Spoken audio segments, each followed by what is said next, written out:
Normal forms हमने normalisation की ही series में ही आगे चल रहा है, जिसमें हमने सबसे पहले देखा था कि नॉर्मलाइजेशन में हमें नॉर्मल फॉर्म्स को समझने के लिए पहले कुछ और सब टॉपिक समझने की रिक्वायरमेंट थी, जो मैं लेक्चर्स में ऑलरेडी कवर कर चुकी हूँ। अगर नहीं वो लेक्चर्स आपने देखे हैं तो मैं रिकमेंड करूंगी कि इस लेक्चर से पहले आप उन लेक्चर्स को कंप्लीट करें।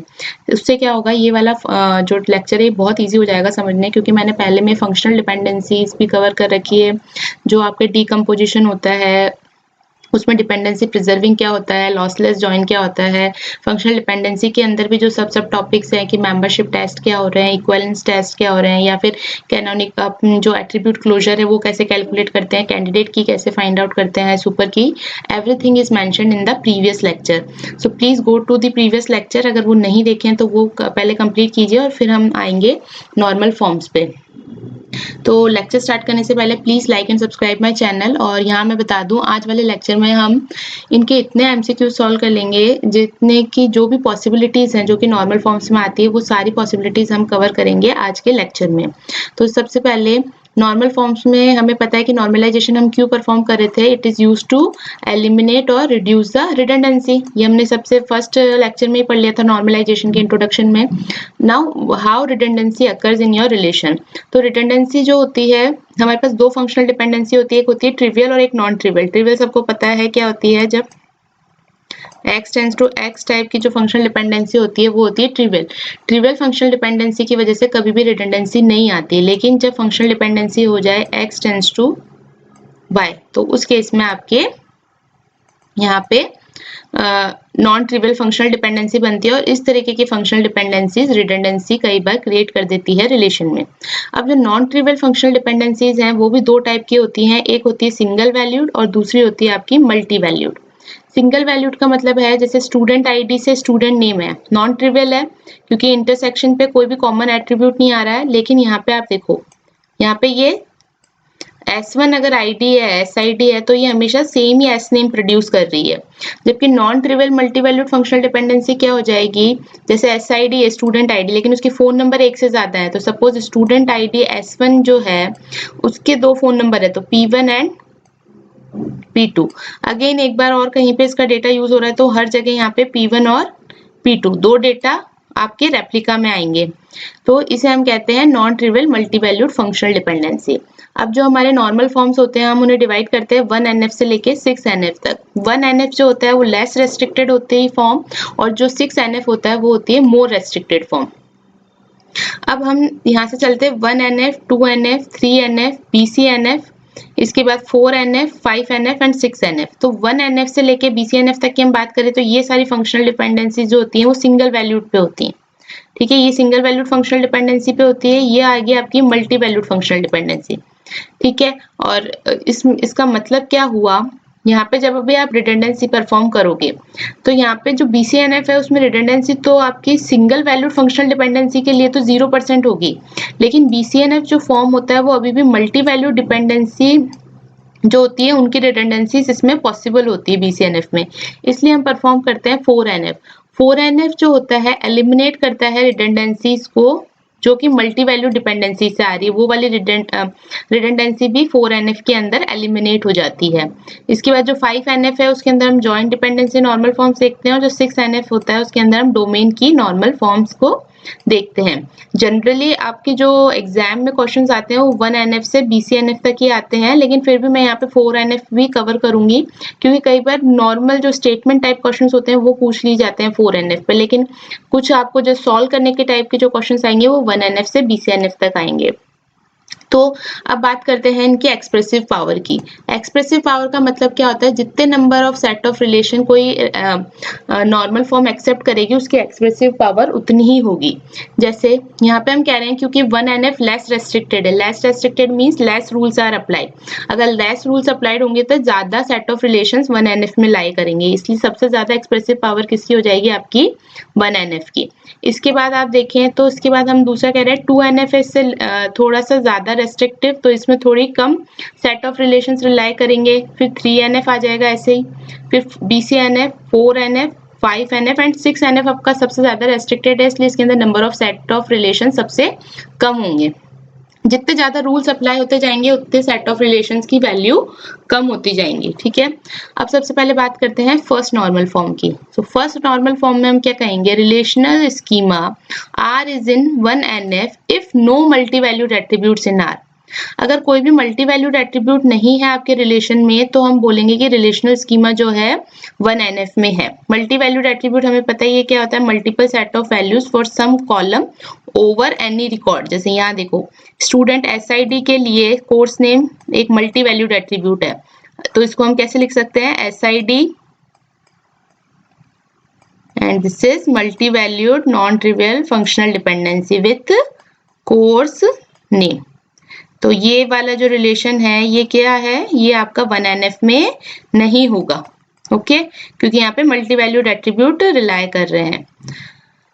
तो यहाँ आप देखें तो अब जब आप डेटाबेस बनाते हो तो सबसे पहले आप रिक्वायरमेंट्स कलेक्ट करते हो, फिर उन रिक्वायरमेंट्स से आप ER डायग्राम बनाते हो। जब हम ER डायग्राम बनाते हैं तो यहाँ पे आपकी मल्टी वैल्यूड एट्रीब्यूट्स अलाउ होते हैं।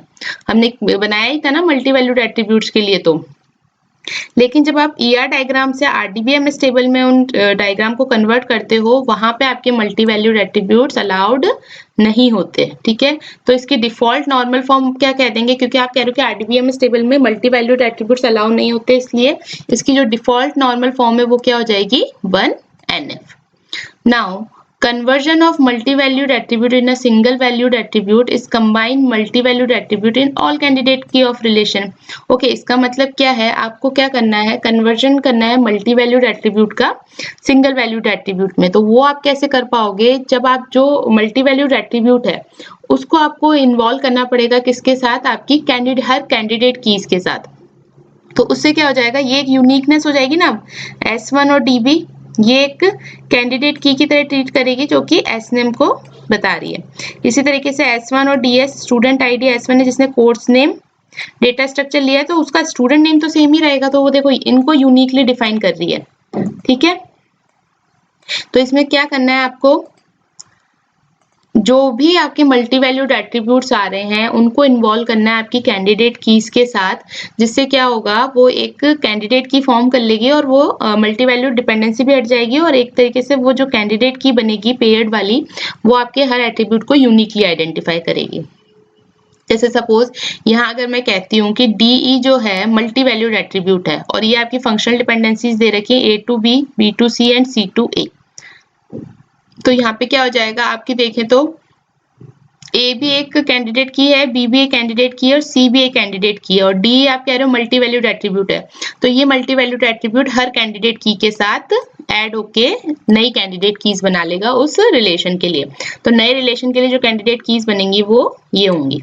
ठीक है, If a relation R has at least one simple candidate key, simple candidate key का मतलब होता है जिसके अंदर single attribute हो, then your corresponding entity set of R doesn't have any multi-valued attribute। आप कह रहे हो कि अगर आपको कोई relation ऐसा दे रखा है जिसके अंदर single candidate key है या आप बोल सकते हो simple candidate key है, तो वो जो रिलेशन होता है उसके अंदर आपके कोई भी मल्टी वैल्यूड एट्रीब्यूट्स नहीं होते, क्योंकि हम कह ही रहे हैं कि अगर मल्टी वैल्यूड एट्रीब्यूट्स है तो आपको उनको पेयर करना है आपकी कैंडिडेट कीज के साथ।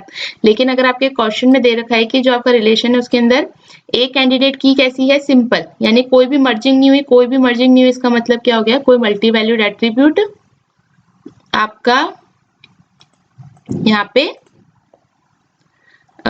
Sorry for that popup window. So यहाँ पे क्या कह रही थी मैं कि अगर कोई भी यहाँ पे अगर सिंपल कैंडिडेट की होती है किसी भी रिलेशन में, इसका मतलब उस रिलेशन में कोई भी मल्टी वैल्यूड एट्रीब्यूट नहीं है।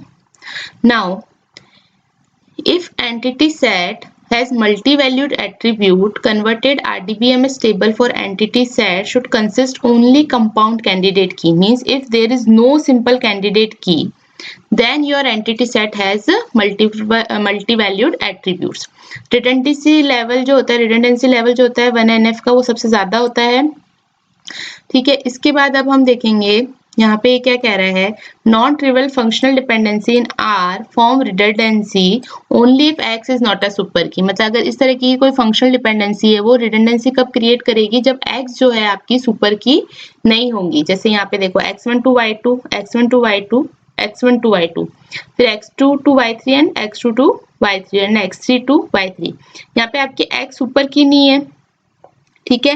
नॉन ट्रिवियल फंक्शनल डिपेंडेंसी आपकी है x टेंड्स टू y, लेकिन x is not a super key, तो उस केस में ये 1NF, उस केस में ये क्या होगा, आपकी सुपर की नहीं होगी और ये रिडंडेंसी को क्रिएट करेगी। नाउ ट्रिवियल फंक्शनल डिपेंडेंसी जो होती है, मैंने बता ही दिया, कभी भी रिडंडेंसी फॉर्म नहीं करती है। अगर कोई नॉन ट्रिवियल फंक्शनल डिपेंडेंसी है x tends to y with x is a super key, तो भी x टेंड्स टू y कभी भी कोई रिडंडेंसी फॉर्म नहीं करेगी। ये चीज ध्यान देने वाली बात है कि अगर x टेंड्स टू y आपके पास कोई नॉन ट्रिवियल फंक्शनल डिपेंडेंसी है और उसके अंदर x जो है वो सुपर की है, तो भी आपकी कोई भी रिडंडेंसी क्रिएट नहीं होगी। जैसे यहाँ पे आप देखो CID जो है आपकी यहाँ पे क्या हो जाएगी, कैंडिडेट की, और every candidate is super key, तो ये कैंडिडेट कीज जो है ये यूनिकली आइडेंटिफाई करेंगी कोर्स नेम और ड्यूरेशन को, इसलिए यहाँ पे कोई भी रिडंडेंसी नहीं होगी। इसी तरीके से अगर हम यहाँ देखें, हमारे पास एक एट्रीब्यूट रिलेशन दे रखा है और इसकी कुछ फंक्शनल डिपेंडेंसीज दे रखी है। यहाँ पे सबसे पहले देखिए आप AB, अगर AB का क्लोजर निकाल रहे हैं तो यहाँ पे सब मिलेगा, देखो क्योंकि C है और B से E आ रहा है तो E भी आ जाएगा, फिर C से D आ रहा है इसलिए C ऑलरेडी हमने ले लिया था इसलिए D भी आ जाएगा, और E यहाँ B टेंड्स टू E से आ गया था इसलिए E टेंड्स टू F से F भी आ जाएगा। तो AB एक कैंडिडेट की हो जाएगी, B से BEF आ सकता है, ये आप इस फंक्शनल डिपेंडेंसी से देख सकते हैं क्योंकि B टेंड्स टू E है और E टेंड्स टू F है, तो ट्रांजिटिविटी प्रॉपर्टी लग रही है इसलिए BEF आएगा, और E से सिर्फ ये इसके सबके एट्रीब्यूट क्लोजर है, ठीक है, ये भी इसका एट्रीब्यूट क्लोजर है और ये भी इसका एट्रीब्यूट क्लोजर है। इसी तरीके से अगर C की आप कैंडिडेट की बात करें तो C से सिर्फ आपको क्या मिलेगा, यहाँ पर A मिलेगा, ठीक है, और C से D मिलेगा, तो ACD। तो यहाँ पे जो आपकी कैंडिडेट की है वो क्या है, AB, और दूसरी कैंडिडेट की आपकी क्या हो सकती है, B एंड C, क्योंकि B और C को अगर आप मर्ज करते हो तो आपको सारे एट्रीब्यूट्स मिल जाते हैं। तो यहाँ पे कैंडिडेट कीज हो गई AB एंड BC, और AB जो है यहाँ पे आपकी रिडंडेंसी फॉर्म नहीं करेगा, ठीक है, क्योंकि ये इसकी एक कैंडिडेट की है। अब क्या क्या पॉसिबिलिटीज हो सकती है इस केस में, हमें ये देखना है। तो possibilities of non trivial functional dependency means x tends to y which forms redundancy, तो कौन कौन सी पॉसिबिलिटीज है नॉन ट्रिवियल फंक्शनल डिपेंडेंसीज में जो कि रिडंडेंसी क्रिएट करती है। तो फर्स्ट जो पॉसिबिलिटी है वो तो क्या है, अगर कोई प्रॉपर सबसेट है कैंडिडेट की का, if it determine some non prime attribute. मैंने बताया था प्राइम एट्रीब्यूट और नॉन प्राइम एट्रीब्यूट क्या होते हैं। प्राइम एट्रीब्यूट तो वो एट्रीब्यूट्स होते हैं जो कि कैंडिडेट की के अंदर प्रेजेंट होते हैं, और नॉन प्राइम एट्रीब्यूट्स वो एट्रीब्यूट्स होते हैं जो अदर देन कैंडिडेट की एट्रीब्यूट्स होते हैं, ठीक है। जैसे यहाँ पे आप देखें तो A, B और C ये तो प्राइम एट्रीब्यूट्स हो जाएंगे, A, B एंड C, और ये प्रॉपर सबसेट भी हो जाएगा आपकी कैंडिडेट कीज का। और नॉन प्राइम एट्रीब्यूट्स क्या हो जाएंगे इसमें, D, E एंड F, ठीक है, ये नॉन प्राइम एट्रीब्यूट्स हो जाएंगे। This one is prime and this one is non prime, okay. अब ये क्या कह रहा है कि आप पॉसिबिलिटीज क्या क्या हो सकती है रिडंडेंसी आने की, अगर कोई प्रॉपर सबसेट जो है कैंडिडेट की का, प्रॉपर सबसेट मतलब जैसे A हो गया या B हो गया या C हो गया, वो डिटरमाइन कर रहा है कोई नॉन प्राइम एट्रीब्यूट को, मींस आइदर D, E और F को, और ये मोस्ट फ्रीक्वेंट रिडंडेंसी आती है डेटाबेस टेबल में, ठीक है। जैसे यहाँ पे थे ना, ये B जो है ये आपका प्रॉपर सबसेट था और ये नॉन प्राइम एट्रीब्यूट E को डिटरमाइन कर रहा था। इसी तरीके से C जो है ये भी प्रॉपर सबसेट है कैंडिडेट की का और ये D को डिटरमाइन कर रहा है, तो इस तरीके की डिपेंडेंसी को हम बोलते हैं पार्शियल डिपेंडेंसी। सेकंड है non prime attribute to non prime attribute, ठीक है। Non prime to non prime means जैसे यहाँ पे E टू F है, तो ये वाली भी एक रिडंडेंसी क्रिएट करने की पॉसिबिलिटी हो सकती है। तीसरा है proper subset of candidate key is relate to proper subset of other candidate key. Proper subset of candidate key का मतलब क्या हो गया कि जैसे यहाँ पर जो ये वाली है proper subset to proper subset of candidate key, तो C भी प्रॉपर सबसेट है कैंडिडेट की का और A भी प्रॉपर सबसेट है, तो इस वाली फंक्शनल डिपेंडेंसी में भी आपकी कई बार रिडंडेंसी आ जाती है। नेक्स्ट है non prime attribute to prime attribute. Non prime to prime means D to A और ई टू बी या फिर डी टू बी और डी टू सी। बट इस तरीके की पॉसिबिलिटी जो लास्ट वाली पॉसिबिलिटी है कभी भी नहीं आएगी, क्योंकि अगर ये पॉसिबिलिटी आई इससे इसका मतलब तो क्या हो जाएगा, यहाँ पे जो एट्रीब्यूट्स है वो भी आपकी कैंडिडेट की में शामिल हो जाएंगे, क्योंकि अगर वो प्राइम एट्रीब्यूट को कैलकुलेट कर सकते हैं इसका मतलब वो अदर एट्रीब्यूट्स को भी डिटरमाइन कर पाएंगे। तो ये वाली जो पॉसिबिलिटी है कभी नहीं आती है। बस ये 3 पॉसिबिलिटीज हैं जो आपके रिलेशन टेबल में आती है और ये आपके रिडंडेंसी को क्रिएट कर सकती है। सो आई होप ये आपको पॉसिबिलिटी समझ में आई हो, क्योंकि देखो हमारे पास 2 ही तरीके के सेट है, एक प्राइम एट्रीब्यूट्स का सेट और एक नॉन प्राइम एट्रीब्यूट्स का है। 2 एट्रीब्यूट्स है, आप समझ लो इसको बाइनरी रिलेशन से कि अगर 2 डिजिट है तो कितनी पॉसिबिलिटीज बनेंगी, 4 बनती है। जैसे अगर 0 0 है, 0 और 1 है तो 0 0 बन सकती है, 0 1 बनेगी, 1 0 बनेगी और 1 1 बनेगी। यहाँ पे अगर आप 1 को कहते हैं प्राइम एट्रीब्यूट और 0 को कहते हैं नॉन प्राइम, तो एक तो बन जाएगी non prime to non prime, दूसरी हो जाएगी non prime to prime, next is prime to non prime and prime to prime. तो हम जो कह रहे हैं कि नॉन प्राइम से प्राइम ये पॉसिबिलिटी कभी भी नहीं आती। अब देखिए इन्हीं को ही इसमें बताया गया है कि ये जो 3 पॉसिबिलिटीज हैं, ये 3 पॉसिबिलिटीज मैंने यहाँ लिख ली है और इससे हम बता रहे हैं कि कौन सी पॉसिबिलिटीज कौन से फॉर्म में पॉसिबल है और कौन सी नहीं है। तो फर्स्ट हमारी जो पार्शियल डिपेंडेंसी है, अगर ये तीनों पॉसिबिलिटीज हैं तो भी आपका नॉर्मल फॉर्म 1NF तो रहेगा, क्योंकि 1NF में सिर्फ हम मल्टी वैल्यूड डिपेंडेंसीज को हटाते हैं। लेकिन अगर फर्स्ट पॉसिबिलिटी आ जाती है आपके फंक्शनल डिपेंडेंसी में, जो कि क्या है हमारी पार्शियल डिपेंडेंसी, अगर पार्शियल डिपेंडेंसी है आपके रिलेशन में तो वो रिलेशन 2NF में नहीं होगा, और अगर 2NF में नहीं है तो आगे भी किसी में नहीं होगा। इसी तरीके से बाकी 2 पॉसिबिलिटीज आपकी 2NF में अलाउ है। लेकिन 3NF में क्या है, अगर नॉन प्राइम से नॉन प्राइम एट्रीब्यूट आ जाता है, ठीक है, तो ये आपका ना 3NF में होगा ना ही BCNF में होगा। लेकिन proper subset to proper subset आपका 3NF में अलाउ है।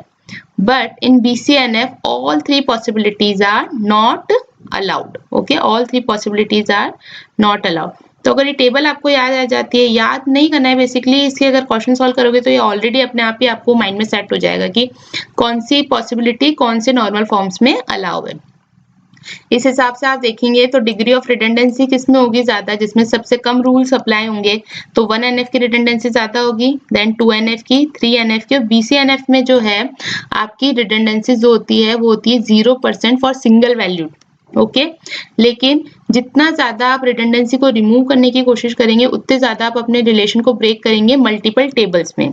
तो 1NF में आपके रूल्स कम अप्लाई हो रहे हैं इसलिए R ही रहेगा, 2NF में थोड़े ज्यादा हैं तो सपोज आपने 2 में इसको डिवाइड कर दिया, 3NF में आपने 3 रिलेशन टेबल में डिवाइड कर दिया और BCNF में आपने और 4 रिलेशन में डिवाइड कर दिया, तो उस केस में क्या होगा, आपके ज्यादा टाइम लगेगा डेटा को रिट्रीव करने में। ठीक है, रिडंडेंसी नहीं होगी क्योंकि नंबर ऑफ टेबल्स इसमें ज्यादा है। तो ये एक तरीके से आप फॉर्मूला बना सकते हो, अगर if you want to reduce the redundancy you need to increase the number of tables.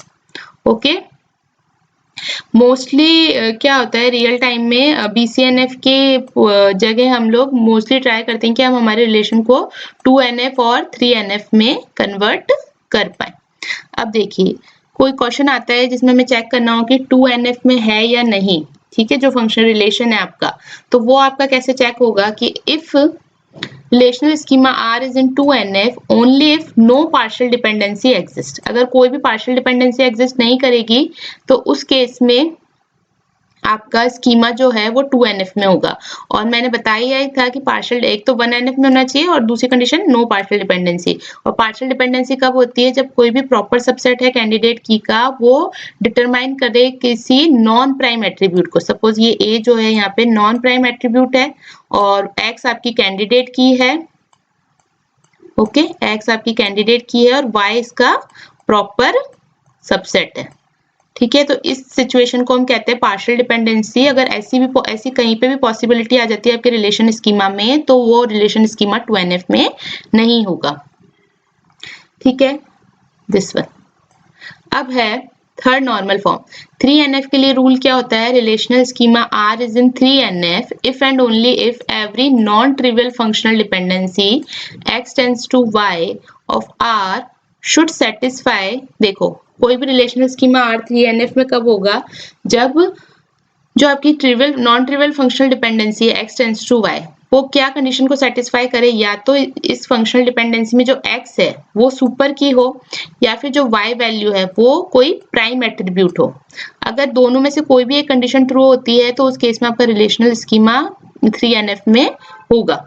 तो इसको हम इस तरीके से लिख सकते हैं, for all, this is the symbol for all non trivial x tends to y functional dependency, if either x is a super key or y is a prime attribute, then your relational schema is in 3NF। Okay, ये हो गया। और 3NF में कब नहीं होगा, जब ना तो x सुपर की हो और ना ही y कोई प्राइम एट्रीब्यूट हो, तो उस केस में आपका 3NF में नहीं होगा।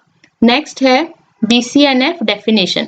तो BCNF डेफिनेशन की हम बात करें तो वो क्या होता है, relational schema R is in BCNF if and only if every non-trivial functional dependency of R with X is a super key। मतलब रिलेशनल स्कीमा में जितनी भी फंक्शनल डिपेंडेंसीज आ रही हैं उसके अंदर अगर X जो है, जो लेफ्ट हैंड साइड एट्रीब्यूट है, अगर वो सुपर की है तब तो रिलेशनल स्कीमा BCNF में होगा, अदरवाइज रिलेशनल स्कीमा BCNF में नहीं होगा। अब देखिए, तो अब हमें मैंने कुछ यहाँ पे क्वेश्चंस का सेट बना रखा है, वो क्वेश्चंस हम सॉल्व करेंगे और वो क्वेश्चन सॉल्व करने से ही आपको बहुत क्लियर हो जाएगा कि ये जो रूल्स हैं आपको कैसे अप्लाई करने हैं। ठीक है, तो हमें फाइंड आउट करना है जितने भी रिलेशनल स्कीमास दे रखे हैं, ये आप ध्यान से समझिएगा। अगर ये आपको ढंग से समझ में आ गया और आपने इनको अच्छे से डिकोड कर लिया तो ईजी हो जाएगा नॉर्मलाइजेशन टॉपिक आपके लिए बहुत ज्यादा।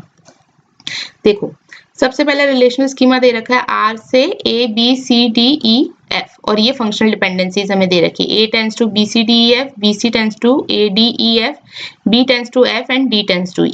सबसे पहला काम हमें क्या कर लेना है, इसके अंदर हमें निकाल लेनी है कैंडिडेट की। और कैंडिडेट की हम कैसे निकालते हैं, एट्रीब्यूट क्लोजर से, जो मैंने ऑलरेडी आपको लेक्चर्स में समझा रखा है। ठीक है, तो यहाँ पे कैंडिडेट की किसके हो जाएगा, यहाँ पे सबसे पहले ए कैंडिडेट की हो जाएगी क्योंकि ए डिटरमाइन कर दिए सारी वैल्यूज को, BCDEF को। दूसरी कैंडिडेट की क्या हो जाएगी, यहाँ पे देखो ये BSC भी हो जाएगी क्योंकि ये भी सारे एट्रीब्यूट्स को डिटरमाइन कर रही है। लेकिन क्या सिंगल B जो है वो कैंडिडेट की है, नहीं, क्योंकि सिर्फ B जो है वो F को डिटरमाइन कर रहा है। इसी तरीके से D है वो भी सिर्फ E को डिटरमाइन कर रहा है, इसलिए D भी कैंडिडेट की नहीं होगी। तो यहाँ कैंडिडेट्स की हो गई आपकी A एंड BC। सबसे पहले आप देखो क्या ये 1NF में है, 1NF में तो है, क्यों, क्योंकि कोई भी मल्टी वैल्यू डिपेंडेंसी नहीं है। दूसरा आप चेक करो कि क्या ये 2NF में है।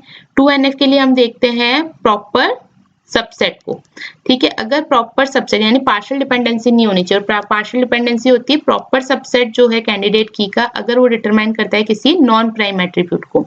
तो देखो ये तो प्रॉपर सबसेट नहीं है क्योंकि ए खुद इटसेल्फ कैंडिडेट की है, ये भी कोई प्रॉपर सबसेट नहीं है क्योंकि BC जो है वो इटसेल्फ कैंडिडेट की है। लेकिन अब ये थर्ड जो functional dependency V tends to F, F जो है एक नॉन प्राइम एट्रीब्यूट है और B जो है वो प्राइम एट्रीब्यूट बोल लीजिए या तो, या फिर प्रॉपर सबसेट बोल लीजिए। तो ये क्या आ गया आपका, पार्शियल डिपेंडेंसी आ गई है ना। तो पार्शियल डिपेंडेंसी आ गई, इसलिए ये जो आपका रिलेशनल स्कीमा है वो 2NF में नहीं है। ठीक है, ये वाला फिर भी फंक्शनल डिपेंडेंसी आप कह सकते हो 2NF में, क्योंकि इसके अंदर कोई प्रॉपर सबसेट नहीं है कैंडिडेट की का। तो वैसे अगर ये 2NF में नहीं है तो ये 3NF और BCNF में भी नहीं होगा, बट फिर भी आप चेक करने बस एक प्रैक्टिस के हिसाब से देख सकते हैं। जैसे आप यहाँ देखिए, ए सुपर की है इसलिए ये 3NF में होगा, BC भी यहाँ पे सुपर की है तो ये 3NF में होगा। तीसरा हमारा था कि either X is super key और Y is your prime attribute. तो देखो B is not a super key and F is not a prime attribute, तो ये पोजीशन में ये दोनों ही केस में 3NF में भी नहीं होगा।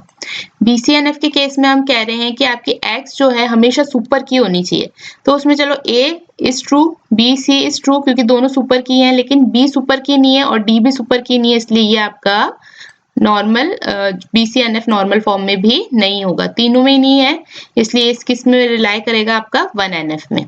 आपको सिंपल बस ये रूल्स अप्लाई करने हैं और इन रूल्स को अप्लाई करते हुए आपको आपके फंक्शनल डिपेंडेंसीज को क्रॉस वेरीफाई करना है। एक क्वेश्चन और करते हैं, जैसे है R ऑफ ABCD और आपको ये फंक्शनल डिपेंडेंसीज दे रखी है, AB tends to C and BC tends to D. इसकी कैंडिडेट की क्या हो जाएगी, ए बी हो जाएगी, क्योंकि ए बी से सी आ रहा है और ए बी सी के बाद बी सी से क्या आ रहा है, डी। तो ए बी कैंडिडेट की हो जाएगी, बट देखो बी सी कैंडिडेट की नहीं होगी, ठीक है। ये एट्रीब्यूट क्लोजर से हम निकालते हैं, मैं उसी तरीके से ही निकाल रही हूँ। आप पिछले लेक्चर में देख सकते हैं अगर आपने नहीं वो लेक्चर पढ़ा है तो, ठीक है। तो BC से D, सिर्फ BC से D कैलकुलेट हो रहा है, A कैलकुलेट नहीं हो रहा है, इसलिए BC कैंडिडेट की नहीं होगी। तो आपकी कैंडिडेट की हो गई AB। अब आप इसमें देखें BCNF में है क्या ये। BCNF में देखने के लिए AB तो सुपर की है, ये तो ट्रू है, लेकिन BC सुपर की नहीं है, इसलिए ये BCNF में तो नहीं होगा। दूसरा है 3NF। 3NF में या तो X सुपर की होना चाहिए या फिर Y प्राइम एट्रीब्यूट होना चाहिए। तो यहाँ पे X सुपर की, इसलिए ये तो अलाउेबल है, लेकिन BC जो है ना तो वो सुपर की है और D जो है वो कोई प्राइम एट्रीब्यूट नहीं है, इसलिए 3NF में भी नहीं होगा। जो लास्ट है, लास्ट वाले में क्या है, AB इज अ सुपर की, ट्रू, और कोई पार्शियल डिपेंडेंसी नहीं है क्योंकि AB खुद एक कंप्लीट कैंडिडेट की है। और यहाँ पे जो VC है वो भी एक normal non prime attribute to non prime attribute है। क्यों? क्योंकि BC कोई प्रॉपर सबसेट नहीं है आपकी कैंडिडेट की का, इसलिए ये भी कोई पार्शियल डिपेंडेंसी क्रिएट नहीं कर रहा। तो इस केस में आपका रिलेशन किस में आ जाएगा, 2NF में। नेक्स्ट क्वेश्चन अगर हम देखें, यहाँ पे आप देखेंगे तो कैंडिडेट की निकाल लो पहले। इसकी कैंडिडेट की क्या निकल जाएगी, AB, और BC भी निकल जाएगी। BC क्यों? क्योंकि BC टू D और CD टू A आ रहा है, तो ट्रांजिटिविटी बन रही है, तो BC भी एक आपकी कैंडिडेट की हो जाएगी।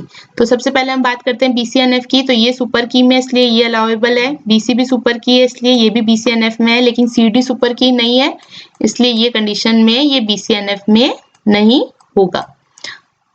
3NF की हम बात करें तो AB सुपर की है, इसलिए 3NF में होगा।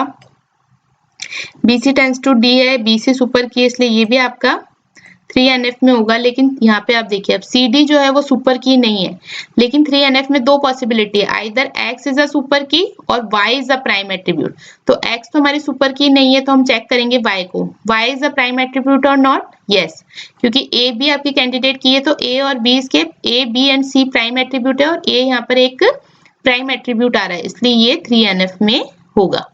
तो आई होप ये क्वेश्चन आपको समझ में आया हो। इसमें ये और भी क्वेश्चंस हैं जो मैंने यहाँ पे सॉल्व कर रखे हैं, तो इन्हीं तरीके से आपको इन सारे क्वेश्चंस को भी सॉल्व करना है। तो यहाँ तक हम कर लेंगे। ये जैसे 3 क्वेश्चन सॉल्व किए हैं, उसी तरीके से ही बाकी क्वेश्चन हैं, इनके मैंने सॉल्यूशंस भी दे रखे हैं। तो प्लीज इनकी प्रैक्टिस करिए, जितना ज्यादा प्रैक्टिस करेंगे उतना ज्यादा आपको ये नॉर्मल फॉर्म वाला टॉपिक क्लियर होगा। नेक्स्ट लेक्चर में हम पढ़ने वाले हैं बाइनरी रिलेशन। आई होप आपको आज वाला लेक्चर समझ में आया हो। प्लीज लेक्चर समझ आया तो लाइक एंड सब्सक्राइब करें, और प्लीज शेयर करें मेरे चैनल को, ताकि ज्यादा से ज्यादा लोग जो इसकी तैयारी कर रहे हैं उनको हेल्प मिल सके। Thank you.